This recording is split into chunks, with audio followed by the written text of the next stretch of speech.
تقاریر آئیں تو میں نے پھر ان لوگوں سے جو واسطہ تھا تعلق، ہم اکٹھے رہتے ہیں، ایک علاقے کے لوگ ہیں، رشتہ داریاں بھی ہیں، میں نے سے پوچھا، میں نے کہا یار یہ باتیں ہوئی ہیں؟ انہوں نے کہا نہیں قطن کوئی ایسی بات یہاں پر نہیں ہوئی. تو اب آپ یہ مشکل ہوگی. اب وہ اگلے روز وزیر اعلیٰ سہیل آفریدی صاحب کی وزیر داخلہ کے ساتھ تصویر جو ہے وہ بھی اے آئی کی پی ٹی آئی کہتی، پی ٹی آئی کو ڈیفینڈ کرنا پڑا اپنے آپ کو یہ کہہ کے کہ نہیں ایسی، حالانکہ اگر تو ملاقات ہوتی تو یہ تو خوشائند تھا کہ انگیج کرے اپوزیشن حکومت کے ساتھ. بھائی صاحب جو اس وقت سیکیورٹی صورتحال نظر آ رہی ہے، لیٹس بگن ود دیٹ، بڑی الارمنگ ہے، پریکیریس ہے. بلوچستان خیبر پختونخوا میں تو معاملات ہمیں نظر آتے تھے، ابھی تو بلوچستان میں بڑے ایگریویٹڈ اس وقت مسئلے نظر آ رہے ہیں اور صورتحال ہے. 27 جون کو کراچی رینجرز ہیڈ کوارٹرز پر حملہ، اربن سینٹرز تک بھی یہ پوری اب معاملہ چلا گیا ہے. سو یہ آپ کے خیال میں وجہ کیا بنی؟ آلدو ہم kinetic operations I B O's مسلسل ڈیلی بیسس پہ کنڈکٹ ہو رہے ہیں، ابھی آپریشن شعبان بھی چل رہا ہے، لیکن یہاں تک معاملہ جو ہے وہ کیسے آیا ہے؟ نہیں، بات یہی ہے کہ یہ پتہ کرنے کی ضرورت ہے کہ ہم کیوں کائنیٹک آپریشن میں انوالوڈ ہیں. افغانستان کی سرحدیں 5 ملکوں سے ہیں، باقی 4 ملکوں میں کوئی مسئلہ نہیں. کیوں پاکستان کے اندر مسئلہ ہے؟ کیوں بلوچستان میں آج لوگ پہاڑوں کا رخ کر رہے ہیں؟ کے پی کے اندر کیا ہو رہا ہے؟ میں اس تقریر میں جو مولانا صاحب یہ بھی سنا، انہوں نے بتایا کہ بھائی ہم 50 لاشیں تو اس مہینے اٹھا چکے ہیں. انہوں نے بتایا کہ شام سے صبح تک کوئی حکومت کی ریٹ نہیں ہوتی، حکومت کی ریٹ ختم ہوتی جا رہی ہے. وہ آپ دیکھیں کہ اگر 42 پولیس کے اہلکار شہید ہوئے بلوچستان میں، جو خبر آئی ہے، وہ یہ بہت تشویشناک بات ہے، یہ معمولی بات نہیں ہے. اور وہ لڑتے ہوئے شہید ہوئے، وہ کچھ ان کو وہاں پہ ایمبوش نہیں تھا، کچھ نہیں تھا. تو یہ عجیب سے عجیب حالات ہو گئے، اور اس کا حل صرف سیاسی ہے. کائنیٹک آپریشن آخری حل ہوتا ہے. آپ کو اس جڑ کو ڈھونڈنا ہے کہ یہ خرابی پیدا کیوں ہو رہی ہے. سو جڑ کو یہ ڈھونڈنا نہیں چاہ رہے، کیونکہ صوبوں کی طرف دیکھا جائے، صوبے کہتے ہیں وفاق سے، وہ جن کی جو لیک آف کوآرڈینیشن ہے، وفاق جو ہے وہ ہمارے مسئلے نہیں حل کر رہا، وہ ہمیں فنڈز نہیں دے رہا. وفاق کہتا ہے کہ جی صوبے کوآپریٹ نہیں کر رہے. سو ہم تو اسی کوگمائر میں پھنسے ہوئے. دیکھیں وہ مسائل آپ کے چلتے رہتے ہیں نا، وہ ایڈمنسٹریٹو مسائل ہیں. جب آپ کے ملک پر، آپ کے عوام پر حملہ ہوتا ہے، پھر آپ کو اکٹھا ہونا پڑتا ہے. پھر یہ نہیں ہو سکتا وفاق خود کچھ کر رہا ہو اور صوبے خود کچھ کر رہے ہوں یا نہ کر رہے ہوں. اس طرح ملک چلتا نہیں ہے.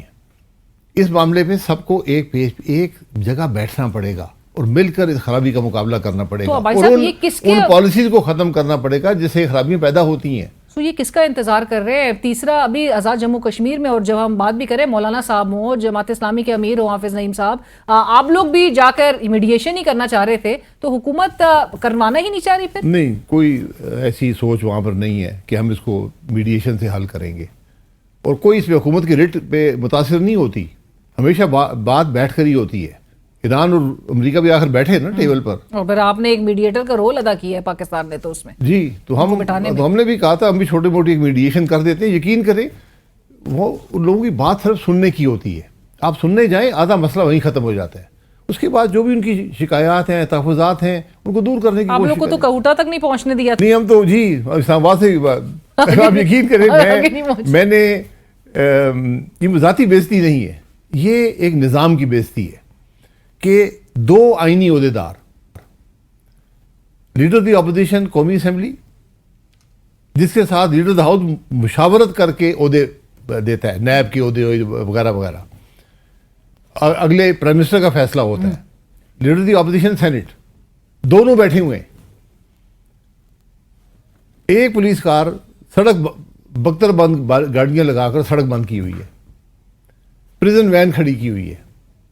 کوئی شخص ڈنڈے والا نہیں ہے، آنسو گیس والا نہیں ہے. 15-20 بندے کلیشنکوف لے کے کھڑے ہوئے ہیں. میں نے اسے کہا بھائی کیا بات ہے، آپ نہیں جا سکتے. میں کہا ہم کہاں جا رہے ہیں آپ کو پتہ ہے؟ کبھی کہ اسے غرض نہیں، آپ نہیں جا سکتے، اجازت نہیں ہے. میں کہا کون سا قانون ہے؟ کوئی ہمارے وارنٹ ہیں، گرفتار کر لیا اگر وارنٹ ہیں، کوئی ہم نے غلطی کی ہے کہ نہیں، مجھے حکم ہے آپ نہیں جا سکتے. میں کہا کس کا حکم ہے؟ بس اوپر سے حکم آیا ہے. میں کہا اوپر سے حکم آنے بند ہو گئے تھے کافی عرصہ پہلے. کہتے نہیں، ہمارے اعلیٰ افسران کا حکم ہے. اس نے نہیں جا رہی تھی، سڑک بند کر دی. ہم وہاں بیٹھ گئے، ہم نے کہا چلیں ہم احتجاج کرتے ہیں. پھر وہ خبر آئی کہ 15-20 کلومیٹر دونوں سائڈ پہ سڑک کی ٹریفک رکی ہوئی ہے، ایمبولینسیں رکی ہوئی ہیں. پھر ارشد صاحب نے فیصلہ کیا کہ ہم واپس چلتے ہیں. اور پریس کانفرنس میں یہ آج سوچ ہے. یہ جب آپ جمہوریت کے بارے میں یہ رویہ رکھیں گے، جب آپ کی یہ سوچ ہوگی ملک میں پارلیمان کے بارے میں، اس ملک کے آئینی عہدیداروں کے بارے میں, پولیٹیکل لیڈرز کے بارے میں. ہم ملک کے اندر ہیں, ہم کوئی بارڈر کراس نہیں کر رہے. ہم آزاد کشمیر میں بھی نہیں پہنچے. چلے آزاد کشمیر کے بارڈر پہ آپ کہہ سکتے ہیں جی ہم آزاد کشمیر میں جنگ ہے, آپ نہیں جا سکتے. ہم پاکستان کے اندر ہیں, دارالحکومت کے اندر ہیں, پنجاب کا صوبہ بھی آئے گا, اس کے بعد آزاد کشمیر آتا ہے. یہ آج کیفیت ہے. یہ آپ پوچھتے ہیں کہ خرابی کیا ہے ملک کے اندر؟ یہ خرابی ہے, خرابی رویے کی ہے. ملک میں جب تک رول آف لا نہیں ہوگا, آپ یقین کریں, یہ تو ایک پولیس کا اہلکار تھا, آئی جی پولیس کبھی یہ سوچ نہیں سکتا تھا کہ میں کسی ایم این اے کا راستہ روکوں گا, عام ایم این اے کا. یہاں پر ایک اہلکار بڑے بدماشی کے ساتھ وہ کھڑا ہوا ہے, نہیں جانے دوں گا. لیڈر دی اپوزیشن سینٹ, لیڈر دی اپوزیشن نیشنل اسمبلی, اور ایک سابق وزیر اعظم. سابق ہوتا ہے, اس کو کوئی عہدہ نہیں ہے. کیسے سابق آپ کہہ رہے ہیں؟ ابھی یہاں پر تو اس ملک میں ایک دوڑ لگی ہوئی ہے, وہ جو سابق لیجسلیٹرز ہیں. آج سینٹ کی قائمہ کمیٹی نے بلو پاسپورٹس کے لیے سب کے اسپاؤسز اور ان کے بچے, جن کی ڈیفینیشن اب ایج جو ہے نوجوان کی 28 سال سے کم بتائی جا رہی ہے, ان سب کے لیے بلو پاسپورٹ. سر ہم نے تو گرین پاسپورٹ کو عزت دلوانی تھی, اس کی حرمت بلند کرنی تھی, تو یہ ہمیں کون سی لت لگ سارے گئی؟ گرین کو بلو ہی کر دیں, بلکہ میرا خیال ہے سب کو ریڈ ہی دے دیں, ریڈ دے, جان چھوٹ جائے آپ کی. آپ جج بھی آپ سے لیں گے, بیوروکریٹس بھی لیں گے, ٹھیک ہے, آپ دے دیں. آپ کی جو اس کی ایک وقت ہے اس پاسپورٹ کی کہ آپ کو کچھ ملک ویزے کے بغیر جانے دیتے, وہ ختم ہو جائے گی, وہ بند کر دیں گے. ہمیں یہ ٹھیک ہے, آپ نے جو ریٹائرڈ لیجسلیٹرز کو دے دیا, ٹھیک ہے, اچھی بات ہے. کیوں سر؟ یہ میں کہہ دوں, آپ مطلب سرونگ والے پہ ایشو ہے, عام آدمی جو ہے وہ کس کرب سے گزر رہا ہے, یہاں پر اپنی مراعات مفادات نہیں, وہ اس کے تعلق سے ہمارے پاسپورٹ کی عزت اس لیے نہیں رہی کہ پاکستان نے اتنے پاسپورٹ جعلی جاری کر دیے. جعلی وہ نہیں تھے, وہ اصلی تھے, لیکن ان لوگوں کو جاری کیے جو اس کے اہل نہیں تھے. تو اس کا پورے دنیا میں ہمارا پاسپورٹ سب سے کمزور پاسپورٹ سمجھا جاتا ہے. اس میں پاکستان کی بات نہیں ہے, جو آپ نے پاسپورٹ جعلی جاری کیا اس کا مسئلہ ہے. اس طرح کے مسائل آپ کو ہر جگہ ملیں گے. لیکن یہ موجودہ حکومت تو دعوے کرتی ہے کہ ہمارے اقدامات سے جو ہے وہ پاکستان کی پاسپورٹ کو عزت ملی ہے, اکنامک انڈیکیٹرز بہتر ہوئے ہیں. آپ اور مفتاح صاحب جو ہیں وہ ہمیں بتاتے ہیں کہ ملک میں 75 سال میں اتنا قرضہ نہیں لیا گیا جتنا پچھلے 4 سال میں لے لیا گیا. آپ دبئی جا کر دیکھیں, یو اے ای ہمارا دوست ملک ہے, ہمارے سے لاکھوں پاکستانی وہاں کام کرتے ہیں, لیکن آج کیفیت یہ ہے کہ 135 ملکوں کے لوگ وہاں بغیر ویزے کے آتے ہیں. پاکستانی کو ویزا بھی لینا پڑتا ہے, ویزے بھی مشکلات بھی ہیں, اور میں ان کو بلیم نہیں کرتا, ہماری وہاں حرکتیں ایسی ہیں. بند کر دی. ہمارے جو لوگ گئے انہوں نے ہر قسم کے وہاں جرائم کیے, بھیک مانگنی, پورا ایک سکینڈل بن گیا. یہاں سے لوگ جہاز بھر کے وہاں بھیک مانگنے جاتے تھے. تو ہم نے ہر لحاظ سے, اب یہی ہوگا, آپ دیکھنا بلو پاسپورٹ پہ لوگ کل اسائلم جا کے وہاں پر بیٹھ جائیں گے, اسائلم لے لیں گے, پھر آپ کیا کریں گے؟ آفیشیل, اس پہ لکھو آفیشیل. بہرحال یہ بھائی صاحب آپ کی اجازت سے ایک بریک شامل کرتے ہیں. ناظرین کہیں مت جائے گا, گفتگو کے سلسلے کو آگے بڑھائیں گے ایک بریک. Welcome back. ہمارے ساتھ موجود ہیں سابق وزیر اعظم پاکستان شاہد خاقان عباسی صاحب. گفتگو کو آگے بڑھاتے ہیں. بھائی صاحب, جو سیاسی عدم استحکام ہے, حکومت جو ہے وہ ایک طرف مذاکرات میثاق جمہوریت کے نعرے لگا رہی ہے, عملی اقدام اس سے آگے نظر ہی نہیں آتا. اپوزیشن بھی تقسیم ہے, اور موجودہ حالت اپوزیشن کی دیکھتے ہوئے تو ایسا لگ رہا ہے کہ تقسیم ہی رہے گی. سر یہ اپوزیشن صرف نہیں ہے, اس کے پاس حکومت بھی ہے. آپ میثاق جمہوریت کیا ہوتی ہے؟ آپ کے پاس ایک میثاق ہے جس کو آئین کہتے ہیں, اس کو بھول گئے آپ. آج ملک میں کیا آئین کی بالادستی ہے؟ آئین کے فنڈامنٹل رائٹس آپ نے سسپینڈ کیے ہوئے. یہ آپ کے سامنے سسپینشن ہے نا. کیا اسپیکر اسمبلی اپنے لیڈر اپوزیشن کو بچا سکا ہے اس پولیس کے افسر سے؟ اس کو بلا بھی سکا ہے؟ میں نے آئی جی پولیس اسلام آباد یہاں پر پیش ہوتا دیکھا ہے اسٹینڈنگ کمیٹی کے سامنے. ایک افسر تھے, اس نے راستہ روکا تھا اسمبلی کے اندر آنے کا, پیپلز پارٹی کے زمانے کی بات ہے. وہ برطرف کر دیا گیا تھا نوکری سے. بہت سینئر افسر تھا, میرا خیال ہے SSP رینک کا وہ افسر تھا. تو آپ جب یہ چیزیں نہیں کر سکتے, کیوں کون سی میثاق کی بات کر رہے ہیں؟ اسمبلی میں بات کرنے کی اجازت نہیں ہے اپوزیشن کو. تو ریاض کیا نہیں ہے, عمران خان صاحب یہی کرتے تھے. سینیٹ کے اندر کیا حالات ہیں, کوئی ڈبیٹ ہوتی ہے اسمبلی ایڈجرن ہو جاتی ہے. آپ عجیب ایک ملک بن گئے, پھر کہتے ہیں ملک چلتا نہیں ہے. ملک کیسے چلے گا؟ ملک نظام پہ چلتا ہے, نظام اس ملک کا آئین ہے, میثاق جمہوریت نہیں ہے. کیا جمہوریت کی میثاق ہے؟ آپ نے سائن کی تھی نا پیپلز پارٹی کے ساتھ, کیا ہوا تھا؟ وہاں پہ آپ میثاق جمہوریت سائن کر رہے ہیں, ادھر نارو ہو رہا ہے. بیک وقت ہم تاریخ بھول جاتے ہیں, کتنے دنوں میثاق چلی تھی. یہاں پر کولیشن گورنمنٹ بنی, بڑی واہ واہ ہوئی کہ یہ میثاق جمہوریت کی کامیابی ہے. 6 ہفتے بعد وہ ٹوٹ گئی, پنجاب کو گورنر راج لگ گیا. یہ میثاق جمہوریت کی حالت ہے. بھائی میثاق آپ کے پاس آئین ہے, اس کو پڑھیں, اس کو سمجھیں, اس پہ عمل کریں, ملک چلے گا. رائٹ. اور بھائی صاحب ایسے میں جہاں پر تحریک تحفظ آئین پاکستان نے اگلے مہینے سے تحریک چلانے کا, احتجاجی ریلیز نکالنے کا اعلان کیا ہے, سو کوئی کامیابی اس فرنٹ پہ نظر آئے گی کچھ آواز اٹھانے سے؟ آپ کا کام ہوتا ہے احتجاج کرنا, ایک ایشو کو ہائی لائٹ کرنا. اور آپ پاکستان کا سب سے بڑا ایشو یہ ہے کہ آئین کی بالادستی نہیں, رول آف لا جسے کہتے ہیں نا. رول آف لا کے بغیر پاکستان کی نہ معیشت چلے گی, نہ نظام چلے گا, نہ ملک کے اندر اتفاق ہوگا, نہ ملک آگے بڑھ پائے گا. یہ بات جب ہم سمجھ آئے گی تو اس کو ہائی لائٹ کرنا بڑا ضروری ہے. لوگ آج اتنے مایوس ہیں نظام سے, حکومت پورا زور لگا لے 500 بندے نہیں اکٹھے کر پائے گی, لوگ نہیں آتے, وہ مایوس کہتے ہیں یہ نظام ہی ختم ہو گیا ہے. اس لیے وہ احتجاج ضروری ہے. آپ اس بات کو ہائی لائٹ ضرور کریں, لیکن میں نہیں سمجھتا کہ بہت بڑی یہاں پر عوام کا ریلا آئے گا جو حکومت کو بہا لے جائے گا. سو آپ کو لگ رہا ہے پہلے سے ہی کہ ریزلٹس اس میں یا حکومت کو پریشر میں لا کے وہ کامیاب اس تک نہیں نظر آئے گی؟ حکومت پہ کیا پریشر ڈالیں گے؟ حکومت کو تو یہ عوام کی نمائندہ حکومت ہی نہیں ہے. لیکن اسموتھ سیلنگ ہے ان کے لیے. پھر بھی اسموتھ سیلنگ کیا ہوتی ہے؟ یہ اسموتھ سیلنگ ہے, حکومت چل نہیں رہی. ملک کی اسموتھ سیلنگ نہیں ہے نا. وہ اقتدار میں بیٹھے ہیں, پاسپورٹ بانٹ رہے ہیں ایک دوسرے کو. آپ کیا چاہتے ہیں؟ ہر چیز کا ہم کنیٹک حل ڈھونڈتے رہتے ہیں. اب بھائی صاحب عدالتوں کی بات کی جائے, آپ کا سٹانس بڑا کلیئر رہا ہے. عدالتی جو موجودہ نظام ہے اور جو جوڈیشل سکیم جس طرح سے انفورس نظر آتی ہے اس وقت, ابھی حال ہی میں جس قسم کے 3-4 روز میں, کل ایک منال کو ڈیمولش کرنے کا جو فیصلہ تھا اس کے خلاف جو ہے وفاقی آئینی عدالت کی جانب سے فیصلہ, اور اس سے پہلے نسلہ ٹاور کو گرائے جانے مسماری کے خلاف جو فیصلہ تھا اس کو بھی عدالت نے سپریم کورٹ کے ان ورڈکٹس کو اختیارات سے تجاوز قرار دیا ہے. آپ کو لگتا ہے کہ ایک آئینی عدالت یہ دوسری آئینی عدالت کو چارج شیٹ کر رہی ہے؟ سر یہ آئینی عدالتیں بنی کیوں ہیں؟ اسی لیے بنی تھی کہ جو فیصلہ ادھر نہ ہو سکے یہاں سے ہو جائے گا, یہاں نہ ہو سکے وہاں سے ہو جائے گا. تو یہ کیا بتا رہے ہیں ہمیں؟ یہ ہماری جوڈیشری بھی ختم ہو گئی ہے. یہ جو ترامیم آئی تھی, یہ 2 ترامیم, اس کے بعد کوئی جوڈیشری ملک میں نہیں رہی. میں ایک ٹی وی پروگرام پہ گیا تو وہ صاحب تھے, وہ پوڈ کاسٹ ہے آج کل, باقی پروگرام تو ختم ہو گئے, تو وہ کہتے ہیں کہ اور بہت سے سوال کیے. انہوں نے کہا کہ آپ وزیر اعظم بنے, آپ کی تنخواہ کیا تھی؟ میں نے بات سنی, میں کیا بتاؤں, شرمندگی ہوتی ہے.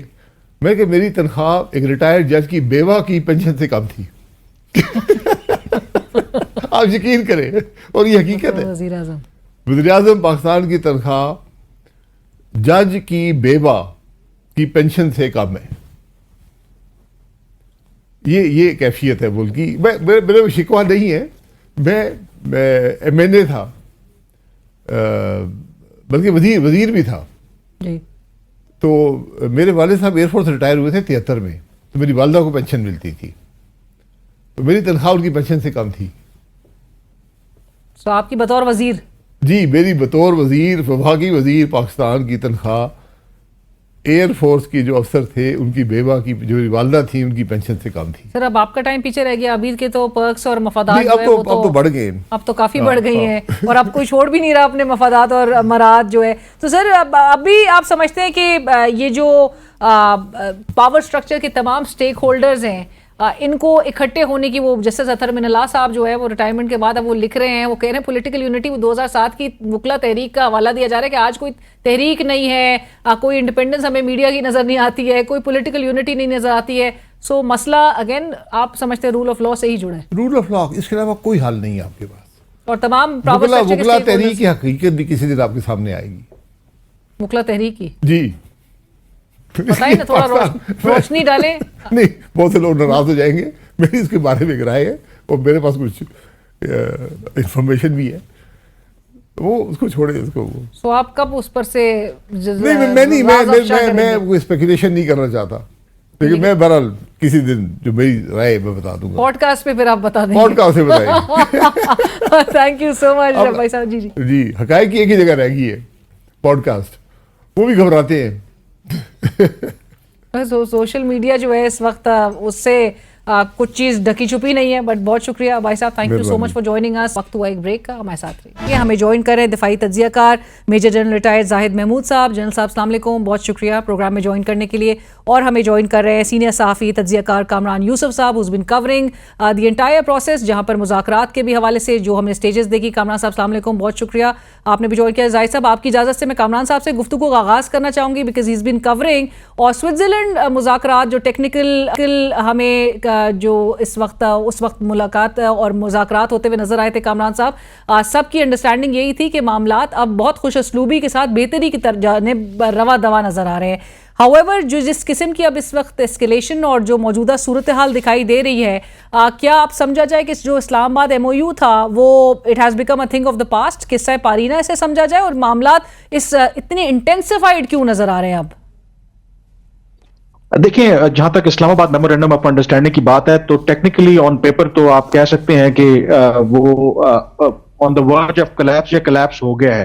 But having said that I think دونوں طرف سے, نہ تو ایران نہ ہی امریکہ کی طرف سے ایکسپلسٹلی اس طریقے سے کہا نہیں گیا کہ ہم دوبارہ ٹاکس کی طرف واپس نہیں جا سکتے. ایک فریم ورک, ایک انڈرسٹینڈنگ آلریڈی موجود ہے, اور اگر تھرو میڈیٹرز یا خود ایران اور امریکہ کو ریئلائزیشن ہو تو اس کی طرف واپس جایا جا سکتا ہے. تو وائل ایٹ دا مومنٹ آپ کہہ سکتے ہیں کہ جو اسلام آباد ایم او یو ہے ان اے کرائسس سٹیج ہے, جیسے ایران کے فارن منسٹری کی ترجمان نے بھی کہا تھا, یا آپ کہہ سکتے ہیں کہ آئی سی یو میں ہے, بٹ کمپلیٹلی میرے خیال میں out of the picture at the moment نہیں ہے.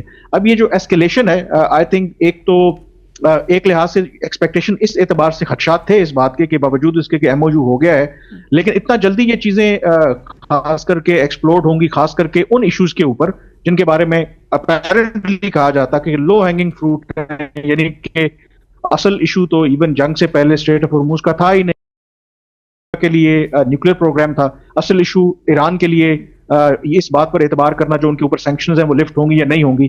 اسٹریٹ آف ہرموز تو یہ جنگ سے پہلے تو یہ نان ایشو تھا, اور اب یہ ایک بہت بڑا ایشو بن گیا. I think it's the biggest stumbling block in going forward. Right. جن صاحب, جو وائس پریزیڈنٹ امریکہ کے J D Vance, I remember گزشتہ ماہ تک وہ اس بات کو بہت سیلیبریٹری انداز میں یہ بتا رہے تھے اور بہت ہی اس کو ویری ویری گڈ انہوں نے قرار دیا تھا. جو ایران کی جانب سے آپ کو یاد ہوگا نیگوسیشنز ہو رہی تھیں, اور جو نیوکلیر انسپیکٹرز کے حوالے سے جو ایران نے ایکسس بھی اس کے لیے آمادگی کا اظہار کیا تھا. سو بہت خوشائن کچھ ڈیولپمنٹس, کچھ پروگریس کو کنسیڈر کیا جا رہا تھا. کیا حالیہ جو اسکیلیشن ہے اس نے بالکل کمپلیٹلی اوور شیڈو کر دیا ہے اس پورے عمل میں جتنی پروگریس ہم نے دیکھی, اور اس وقت جو بظاہر سچویشن نظر آ رہی ہے ایک نو وار نو پیس والے گرے زون کی طرف معاملات چلے گئے ہیں, کیا آپ کو اسی طرح سے آگے بھی آپ فورسی کر رہے ہیں کہ یہ کنٹینیو ہوگا, اور یہ براڈن ہونے کے جو خدشات ہیں اس کی جھلک ہمیں نظر آ رہی ہے سعودی عرب میں, جارڈن میں, اور جس قسم کے ہمیں اس وقت ملٹری سٹرائکس دکھائی دے رہی ہیں؟ ملینا, آپ نے بڑا کمپریہنسو چیزیں پوچھی ہیں. دیکھیں, پہلی بات تو آپ کامران سے بھی پوچھ رہی تھی کہ پہلے ہم نے دیکھا یہ کہ یہ میڈیشن یا جو میمورینڈم آف انڈرسٹینڈنگ ہے یہ پیدا کن حالات میں ہوا, اور اس کی برتھ کیسے ہوئی. برتھ تب بھی ہوئی جب دونوں وارنگ فیکشنز جو ہے, دونوں پرنسپلز جو ہیں, وہ اس نتیجے پر پہنچے کہ military is not providing them the checkmate میٹ سچویشن, اور انہیں ڈائیلاگ کرنا ہوگا, اور آف کورس آف ریمپ کے لیے یہی ایگزٹ کارڈ اویلیبل تھا. اب بھی انٹیکٹ ہے, اس وقت فاگ ضرور ہے اسکیلیشن کی, لیکن انٹیکٹ ہے. اب کتنا عرصہ انٹیکٹ رہتا ہے that has to be seen, اور اس کو ڈکٹیٹ کرے گا اسپوائلر اسرائیل اور دونوں سائڈز کے ہارڈ لائنرز کہ آیا یہ واپس ٹیبل پہ جانا چاہتے ہیں کہ یہ نہیں جانا چاہتے. اور اگر جائیں گے نہیں تو آج نہیں تو کل انہوں نے اس ٹیبل کی طرف آنا تھا, اور اگر ٹیبل پہ نہیں آئیں گے تو پیچھے رہ جائے گا کیوس, کیونکہ جو امریکن ہسٹری ہے وہ کانفلکٹ زون سے ایگزٹ کر جانا, ان کے اوپر کوئی مورل obligation یا وہ مورل پریشر نہیں لیتے کہ ایک وار کو لاجیکل کنکلوژن یا اینڈ تک پہنچائیں فار دا اسٹیبلٹی.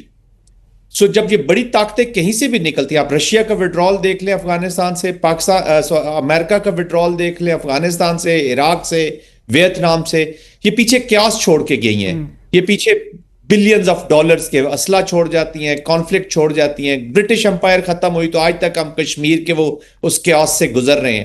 تو this is not a new norm, کوئی نیو نارمل نہیں ہے, دس از نارمل تھنگ ایک جو ہوتی رہتی ہے, اس کا مجھے بہت خوف ہے.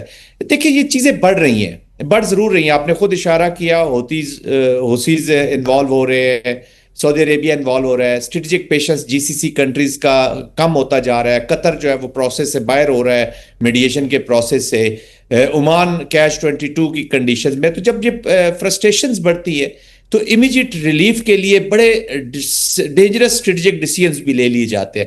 آئی think Iran and America both they are overplaying their hand, جی they both are overplaying their hand. اور پروبیبلی اگر ہم اس کو اس کانٹیکسٹ میں دیکھیں کہ یہ اسکلیٹ ٹو ڈی اسکلیٹ ہے, تو پروبیبلی اگلے جو 72 آورز ہیں دیز آر ویری کریٹیکل. اس میں یا تو یہ واپس ٹیبل پہ آ جائیں گے یا Alina we are going towards the further chaos.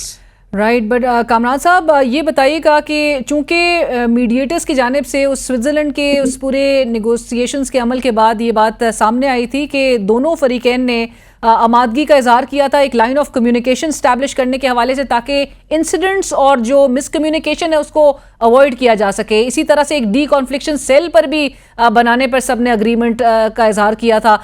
اس حوالے سے کیا پیش رفتی, اب بھی انگیج کیا جا رہا ہے کوئی نہ کوئی معاملات کو؟ وی نو دس فار اے فیکٹ کہ پاکستان ایز اے میڈیٹر اپنا رول پلے کر رہا ہے. سو آپ کو لگ رہا ہے کہ جس طرح جن صاحب بھی کہہ رہے ہیں اگلے 72 آورز تک معاملات بڑے کرٹیکل نظر آئیں گے؟ پھر دیکھیں بالکل, آئی تھنک جو ہاٹ لائن تھی, یہ جو کمیونیکیشن چینل تھا وہ اسٹریٹ آف ہرموز کے لیے تھا, جو ڈی کنفلکشن سیل تھا وہ لیبنان کے لیے تھا. تو اس وقت جو سارا فوکس ہے سرٹنلی آن اسٹریٹ آف ہرموز ہے. اور اگر کوئی وہ جو چینل اگر اسٹیبلش تھے بھی تو اس کا مطلب ہے کہ وہ اتنے مؤثر ثابت نہیں ہوئے, کیونکہ اس کا ایک جو پرپز تھا وہ یہی تھا کہ اسٹریٹ آف ہرموز میں کسی بھی طرح کی مس انڈرسٹینڈنگ نہ ہو, اور مس انڈرسٹینڈنگ کے نتیجے میں کسی بھی ایک فریق کی طرف سے کوئی مس کیلکولیشن نہ ہو. لیکن ہم نے دیکھا ہے کہ یہاں پر مس کیلکولیشن بھی ہو رہی ہے, یہاں پر اوور پلے بھی کر رہی ہیں دونوں جو اس میں پارٹیز ہیں. تو اس کا مطلب ہے کہ وہ وٹ ایور جو چینلز اگر اسٹیبلش ہوئے تھے اور اگر ان پر کام ہو رہا تھا تو وہ اتنے افیکٹو نہیں رہے. ایک تو یہ بات, اور یہی وجہ ہے کہ ہم اس وقت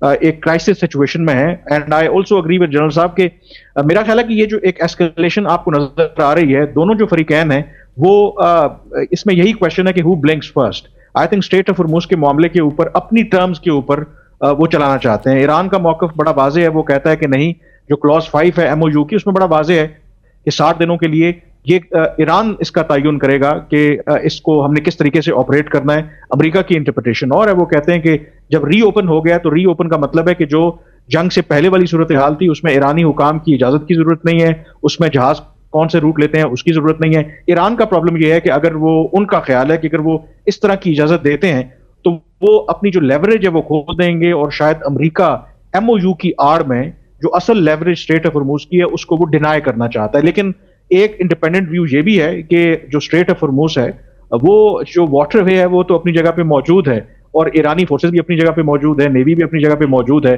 اگر 60 دنوں کے لیے اس کو ری اوپن کر دیا جاتا ہے بغیر کسی کنڈیشن کے, اور کل کوئی اس میں فردر ایسکیلیشن امریکہ کی طرف سے ہوتی بھی ہے یا امریکہ وائلیٹ بھی کرتا ہے تو ایران تو وہیں پہ موجود ہے, کل دوبارہ سے اس کو وہ کنٹرول کر سکتا ہے.